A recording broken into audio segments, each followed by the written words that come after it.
agenda. Item 4, amend bylaws. Okay. Read out, Joel. AIS, the manager of AIS, brought to our attention some concerns with bylaws in terms of officer positions from the last 4 years, just a couple of weeks ago. It's hard to know how the AISU Board could have become aware of these things until he chose to do so, because AISU gives all of their money essentially to AIS to run the ship and manage these things. So I guess we do appreciate AIS bringing this to the attention of the AISU Board. Specifically, AISU's current bylaws require 3-year board terms and the annual election of board officers. But none of this has happened since 2012. No one brought this to our attention, and no one was particularly concerned about it. As I think you're aware, the board has had substantial turnover. I think Richard is the only board member who has been here for more than 3 years at this point. Is that correct, Richard? David as well. David, thank you. Thank you. We appreciate that. But I got more mileage. You did. It's quite surprising. This is fairly common occurrence amongst nonprofit corporations, especially where it's more trying to recruit people to serve rather than people competing to serve as a board member.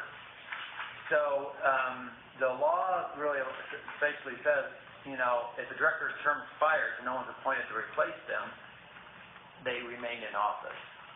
In addition, as an officer in the bylaws, it basically says no one is replaced until that officer is replaced. So legally, in other words, the board that we have right now is valid and is operating legally, meaning all the board members are legal in their 6 positions and all the officers are legal in their 6 positions.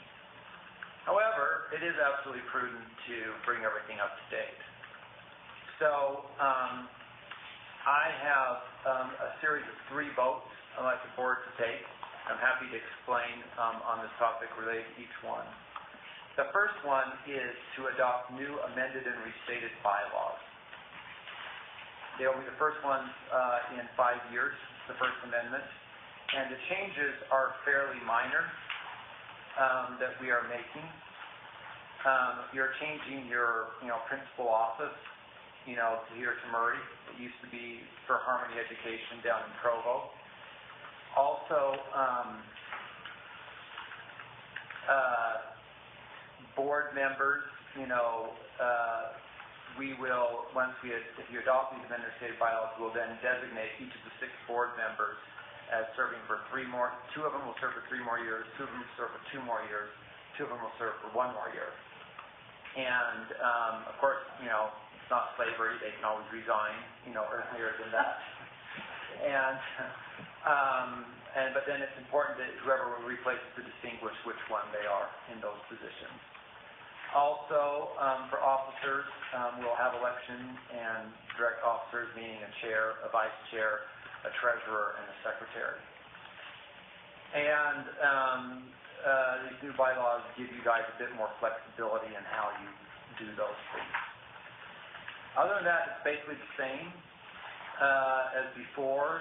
These bylaws are still consistent with your charter with the state of Utah, so we don't need to go back and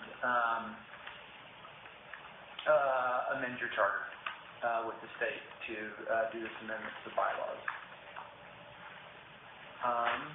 So that is